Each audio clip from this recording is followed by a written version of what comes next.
Hello, this is Tamara Sweeney from lovedominates.com. We are a non-profit 501c3, and we are trying to keep our families together instead of like the court systems that are tearing them apart for profit. We also are a nonprofit that makes awareness to parental alienation, and yes, it is the worst form of domestic violence, the absolute worst form of domestic violence. And we are also making awareness to the court corruption. Also, just so you know, we still have these shirts: choose love over hate, compassion over judgment. We also have one that says inhale love, exhale hate. They are on our webpage at www.lovedominates.com. You can hit the shop category and you'll see all our t-shirts. I am making this video to protect myself. So unfortunately, you guys are going to have to hear a little bit about my case, but I'm hoping this will help you in your cases also. I am going to talk very fast and I talk loud, so just so everyone knows, I'm not angry. I'm not biased towards the mom or the dad or the mother or the father. I'm just going to state things of how things are going on in my case and how I connected the dots and how the conspiracy runs. And it runs deep. I mean deep. But I'll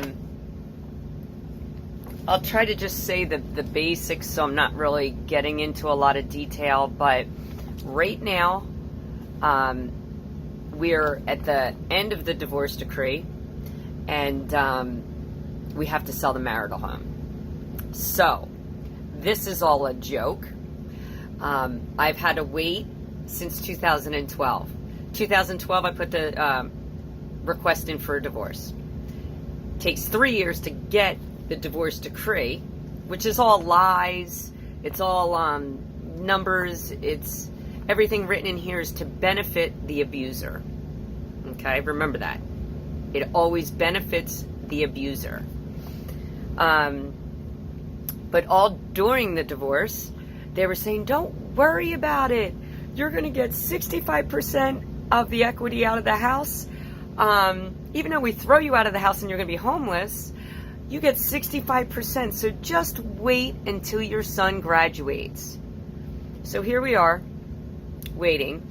All this is lies, but they kind of write it up to make it look like it's legal, which this is nothing but a joke, and they never hold the abuser accountable. So I'm going to go over and explain that.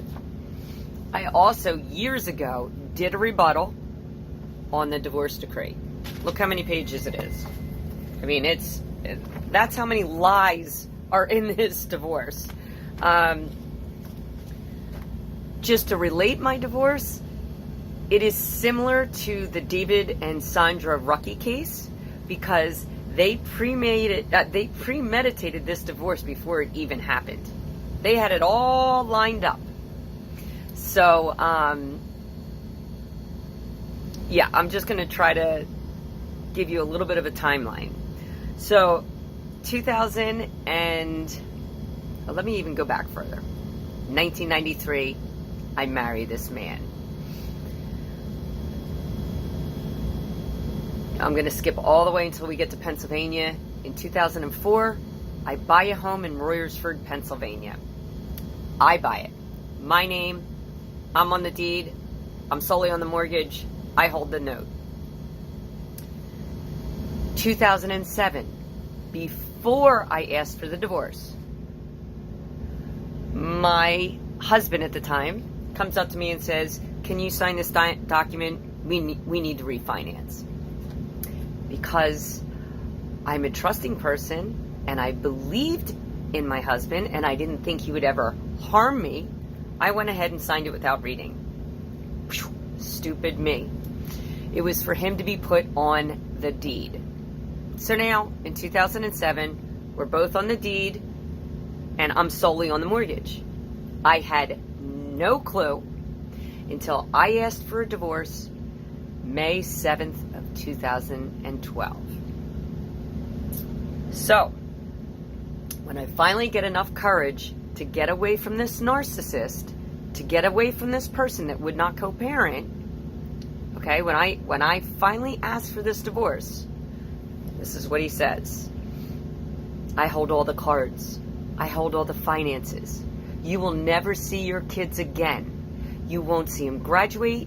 You won't see them get married. You won't see your grandchildren. And guess what? He held up to his promise. He also told me the kids could kill you and get away with it because you deserve it. Deserve is a red flag if your ex-spouse is saying that to you, because that is the start of alienation. When you gotta figure out these key words, because I just ignored it back then. I didn't believe it was going to happen, but it did. So he threatens me, tells me the kids are going to kill me. I deserve it.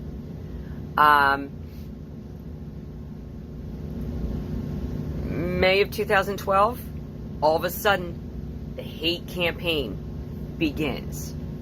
Before 2012, I was a stay-home mom for 10 years. I never had protection from abuse. I never had like a DUI. I never had any kind of drugs, alcohol, any kind of abuse on my record whatsoever. Mental institution, nothing. Then from 2012, I become this bad mom. I'm not allowed to see my kids anymore. Not by the courts. This was all done by the alienator. So, you end up being harassed and bullied because they build this hate campaign around you. So they do the divide and conquer. They get your parents and siblings against you. They get your friends and neighbors against you. They get everyone against you. They'll get you fired. They just make up lies. And then they do, after the divide and conquer, in the meantime, while they're alienating, they are doing what's called, it's sort of like the Stockholm Syndrome, where the kids are aligned with the abuser. So even if my ex had murdered me, my kids would say, my mother deserved it. Our dad protected us. She was so horrible. And I'll tell you why I was horrible. I was horrible because I was, I cooked organic foods. I was healthy. I exercised. I disciplined our children, meaning I taught them respect, honor, honesty, how to love, kindness, organization, the typical stuff that everybody else does. But that was a threat to my ex. He didn't like that. So I became a bad mom because I was the one that disciplined. And my discipline, I never hit my kids. I yelled to make a point. And maybe that's wrong, whatnot, but I wasn't going to have my kids talking down to me, when they're like 14 or younger. It was insane. So that's how the hate campaign started. And then he started using authority to say the same words that the alienator says. So that started raising, I'm like, oh my God, I'm going to court-appointed therapists, and they're saying the exact same thing. So they line it up so you can't say the word dad. There's trigger words that you're not allowed to say. And my kids jump. If I say the word dad, I'm like, I have to say the word dad. How am I going to co-parent communicate if I can't say the word dad? Am I supposed to call him by his first name? Because that's disrespectful. It's just, they make it impossible. And there was only one person wrong, which was me, and the dad was 100% right. And we all know that doesn't happen in the real world. So, judges, lawyers, police officers, therapists, school principals, priests, you name it, family, friends, they all became the flying monkeys for the alienator. So 2012, I find out my ex lived a separate life. He used to pay his mom $10,000 a month, but he didn't take care of his wife nor his children, but he took care of his mom. Key words, key things. Look into their history. Him, my ex-spouse, and his mother were like this, enmeshed. She used to say to me all the time how she hated her mother and adored her father. So there you go. She was either alienated or was sexually abused by her father or had some childhood trauma. Don't know. But she was controlling the whole entire thing.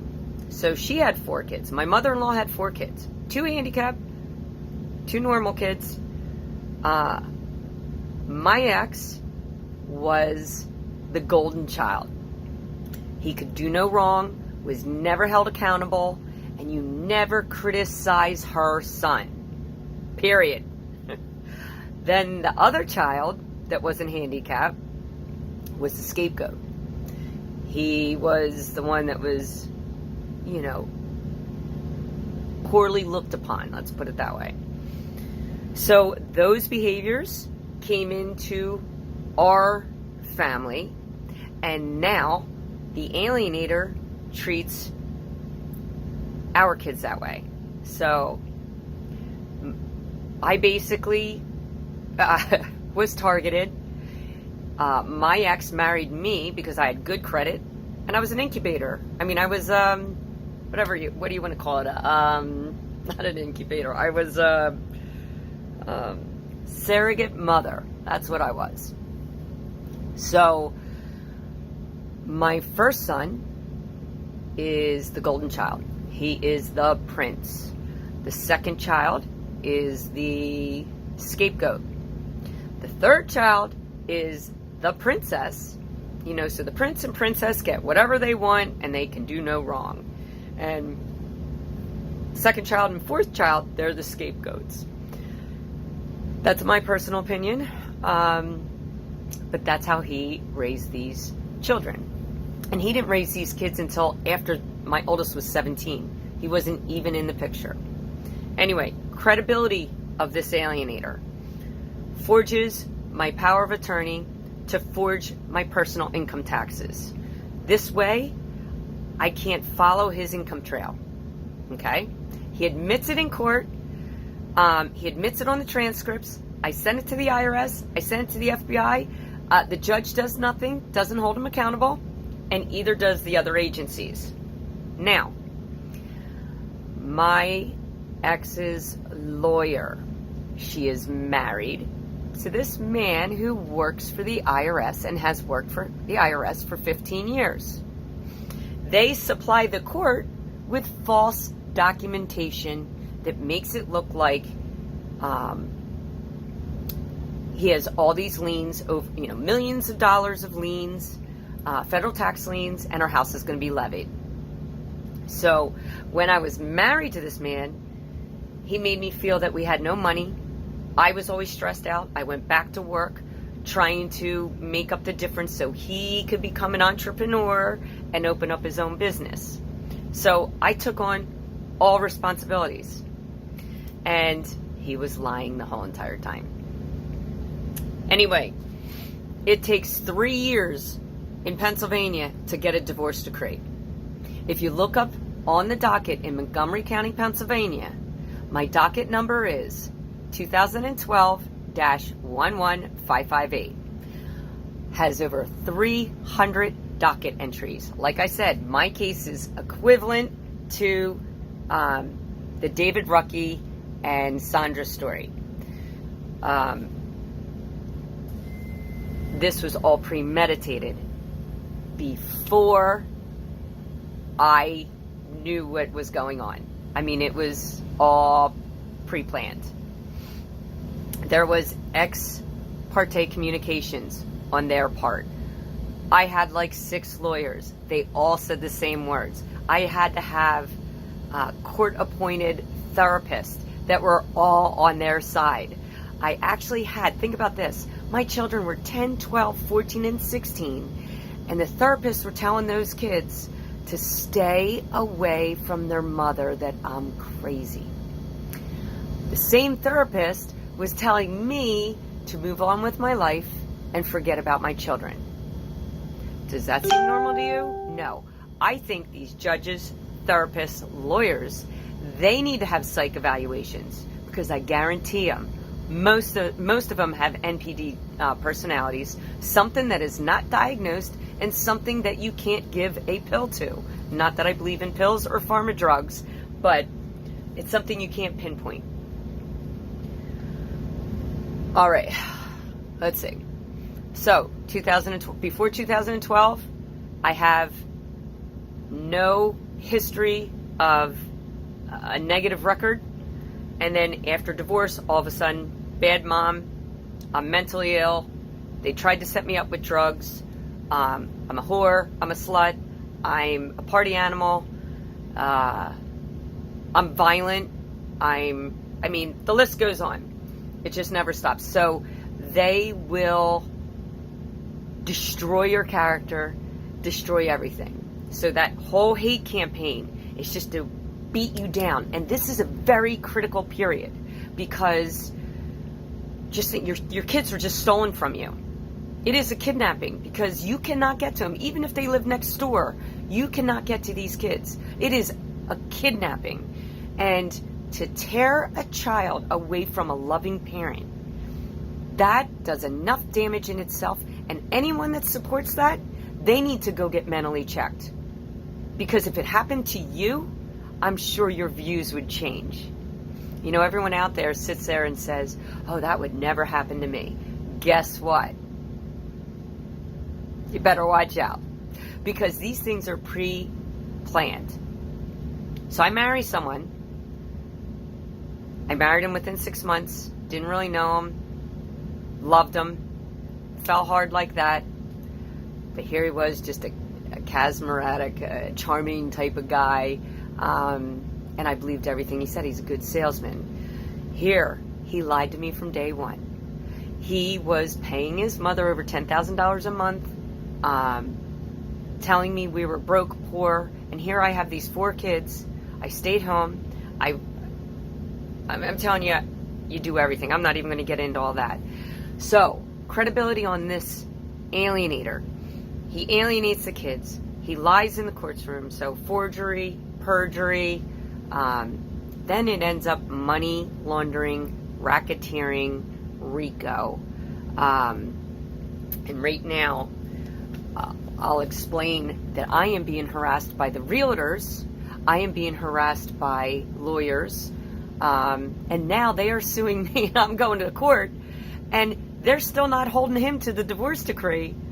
And because I won't sign blank documents, I don't want to be held responsible for him living in the house, not making the payments, causing all these problems, but they're going to try to hold me accountable for it. And I'm getting pulled into the courtroom with false accusations, a 53-page report of BS, and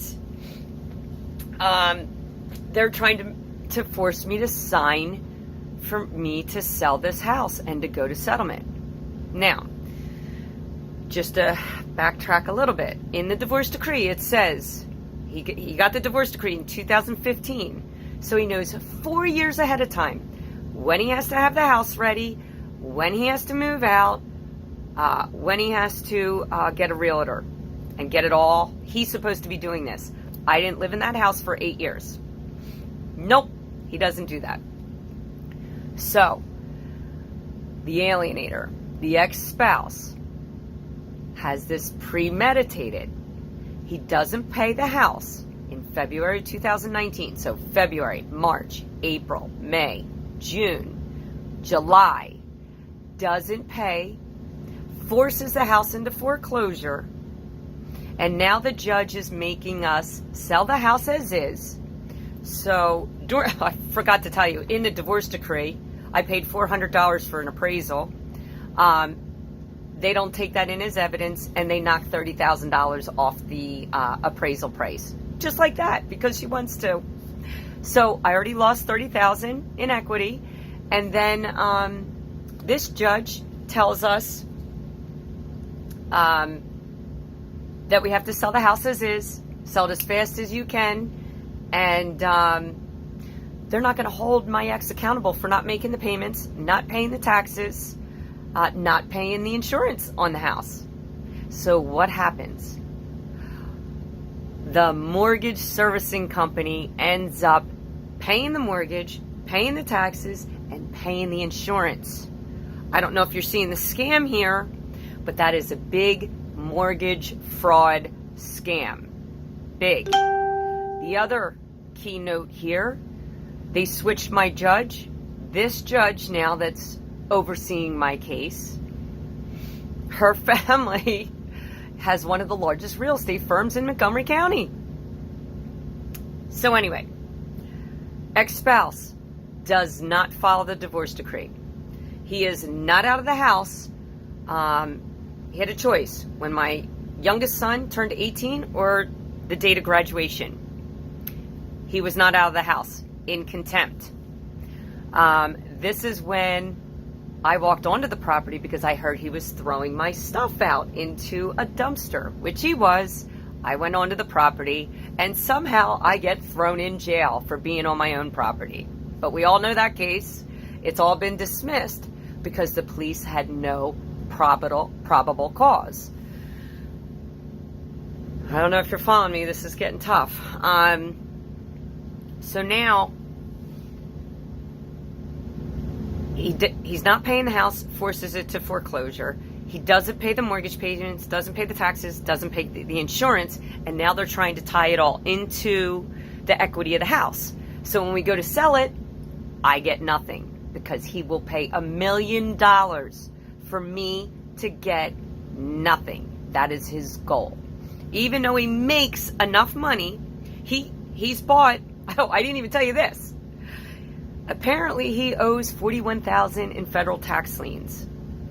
Yet he can buy a house in Florida for over $600,000. He bought another house in Alabama. We think he has one in North Carolina. He's renting one in California. But he's not held accountable for paying his taxes. So they want to tie in that $41,000, so I'm paying it.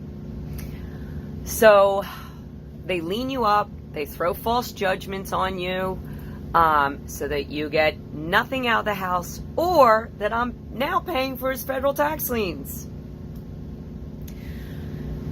What else can I say? I keep forgetting there's more and more scandal that keeps going on. Anyway, these realtors have been hounding me, texting me, calling me till midnight, or texting me till midnight. So I ended up putting a request to cease and desist because of harassment. I mean, I was sick to my stomach because my gut, when your gut is like this and you know something's up, you stick with your gut. Because if I would have signed that, like deed or anything else, they were trying to get my lawyer to be my power of attorney, so he could just sign any document for me. And then I'm sure I would have been responsible for more of his liens, because I've already ended up, which I wasn't supposed to be responsible for, but I somehow have almost $1 million in federal tax liens in my name. It's been paid. So here's a guy that has no money. This was back in 2012. Has no money, but is able to pay this IRS tax lien of almost $1 million in 9 months. So a guy that has no money, how can he do that? Then every year after that, he paid another, called $158,000 or whatever. I don't want to get these numbers wrong, but there's a lot that he has paid, 2013, 2014. But for some reason, he didn't want to pay this $41,000 and tied it onto the house. Now, either all these tax liens are made up because he has pull in the IRS, He has pull with the FBI because they don't do anything. He has pull with these judges. He has pull with the lawyers. And nobody holds this guy accountable. He can do forgery. He can perjure himself. They can do ex parte communications. Bang, bang, bang. And the abuse of alienation. I mean, it's ungodly. I haven't seen my 3 kids in 9 years. All right, so he doesn't make these payments. Now they're suing me. The buyers are suing me. Oh, here's another thing. He had a buyer before he sold the house, is what he told me. Then he was in contempt because he didn't put the house up for sale. Then, I'm videotaping, I'm walking to the property, I'm knocking on the door, Tom, we got to talk about this, we got to figure out a price, we got to get an appraisal. All I get is, get off the property or I'm calling the police. So there's no talking to this alienator. None. So he knows he's in contempt. So their game is, okay, let's just pick a realtor, I'll pick a price, and just send Tamara a document to make her sign. And that's what they did. So I said, stop harassing me. You and I have to sit down and talk about this. What price are we going to sell the house? Let's clean up the house and try to make the most equity out of the house as we can. No, that doesn't happen. So now they're spinning that in the courtroom saying, Tamara's just difficult to deal with. Tamara's so hard to deal with. No, the chaos starts from the guy who lived in the house for free, not paying the mortgage, not paying the taxes, not paying the insurance, destroying my credit, lying, just manipulating. But they don't hold him accountable. They don't. I'm the crazy one. Because I'm normal. So now it's really odd. I had two separate agents try to sell the house. So they have a housewarming sale, whatever you want to call it. And not many people show. 2 people from at first it was just one buyer. You have a buyer. You should take this. Don't, take the first buyer. That's it. Take the first buyer. Here, this buyer lives in the same neighborhood, wants to be closer to the school for their children. I can't even tell you the harassments from the buyers and these ridiculous letters that I'm getting. And they're trying to warm up to things that I like. I mean, it's really bizarre. But this buyer is also a judge in Montgomery County, Pennsylvania. I mean, it just never ends. So I have nobody that looks at the house. I get rid of that realtor because I see the scandal. Have another realtor. And guess what? We only have one buyer. It's the same buyer. And they keep bringing their price down. And I finally got it a little bit up, but it's already like $50,000 less. I mean, it's absolutely insane. I had our mortgage company do a comparative market analysis, and they said our house was worth $700,000. Everyone else is putting it at $650,000. So $50,000 right off the top. We have an empty lot next to it. It's just my ex is a complete disgusting slob. The deck was unlivable. I can't even believe it's still standing. There was dog piss all through the house. If I had the SPCA in there, they would have shut that house down. And this is the filth that my kids lived in. Alcohol, drugs, all kinds of stuff in that house. But yet, this man's a hero and a king. And again, I'm not angry. I'm frustrated because the system does not work for you. They hand your children to the abuser. So here we are. I'm at the end of this divorce and I can't even sell the house. So my ex is taking me to court and they're trying to say that I'm in contempt, but they never hold him accountable. And then the buyers are going to sue me. So we're going to see what happens here.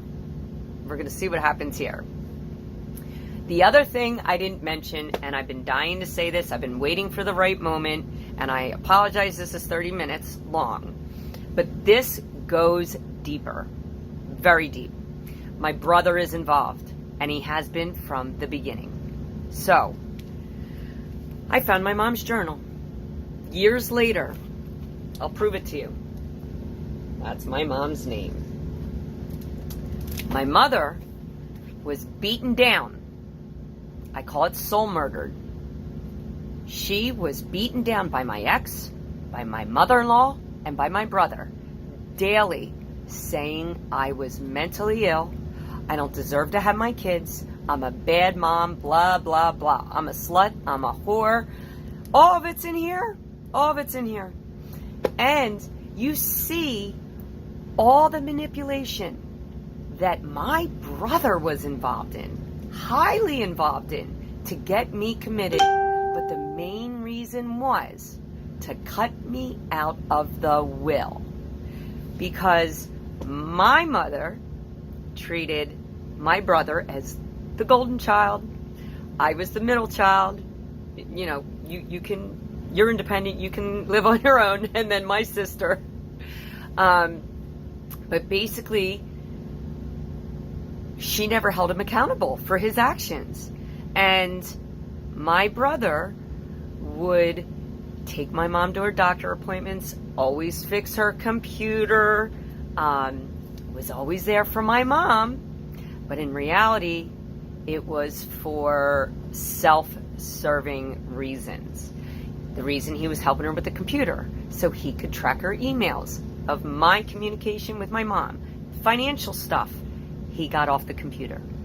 Okay, remember these points. Number 2, he drove my parents to the doctor's appointments all the time because he wanted to commit them. He wanted them on pharmaceutical drugs because pharmaceutical drugs will screw you up.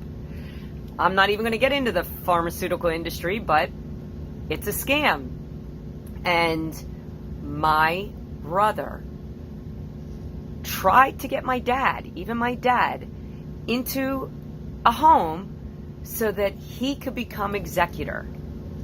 And in this, my mom cuts me out of the will and gives my portion to the children, to my children, which ultimately goes back to my ex. Now, during my mom dies in 2016, out of nowhere, just one day, and we found my psych report in her hand when she had the aneurysm. So yes, these courts have killed my parents with this divorce. I will say that freely. The stress is the number one killer, and I can't believe I'm still alive. But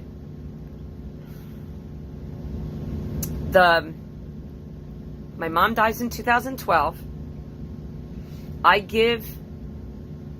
find the wills in the house and I give them to my brother. And guess what? There's only one original. And he takes my mom's. He didn't take my dad's because I had mine. No, he takes both of them. I'm sorry. So he takes all the wills, and I catch my brother one night when I'm at the hospital with my mom, saying goodbye to my mom. Him and his daughter are back at my parents' house pilfering through the house. I catch them red-handed. They were up in the attic. They were looking for the wills and they didn't find it. And God knows what else they were looking for. But my brother calls the cops because I came home to get my dad's meds so my dad could stay at the hospital with my mom. He calls the cops saying I'm being irate. I have some bad news for you, Tamara. I'm like, what's that? He goes, I'm the power of attorney over mom and dad's will. And I just looked at him and my jaw dropped. My mom is dying in the hospital and he's worried about being who's power of attorney? Like, hello? Major red flag. And he calls the cops on me for, I'm living there right now in that house. He calls, and he's not. And he calls the cops on me because I'm going to get my dad's meds so my dad could stay at the hospital with his wife of 56 years. So this video has been way too long. It's 34 minutes, and if you stuck with me, God bless you. But I want this story out there because this story is going to save my life. This is the truth. I will swear upon it. This is the honest to God truth. These are the facts I put together. And it's not only me that this is happening to in Montgomery County, Pennsylvania, and everywhere else that I know of. They will, during a family court situation or any court situation, they will beat you down till death. They don't care if you die. They want to depopulate. But they will murder you. They will have you commit suicide. They will drug you, put you in a mental home. Anything to say you're crazy so they can steal your assets. That's what this is all about. And it gets to my core. It's disgusting that people do this to humans instead of choosing love over hate.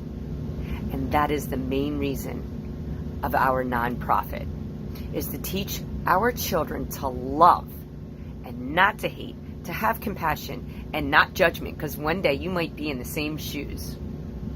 So I really apologize for this being long, but I had to get this video out there because I am being railroaded in the system again, and I've had it up to here. But hopefully I'll keep you posted on the scandal.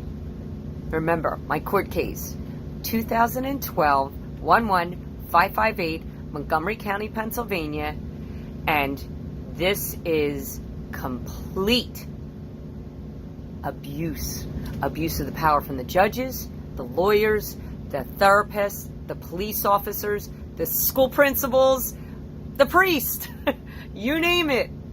It's unreal. All right. I hope everyone's having a good day, and God bless you if you listen to the whole thing. All right. Thanks for your support. Bye now.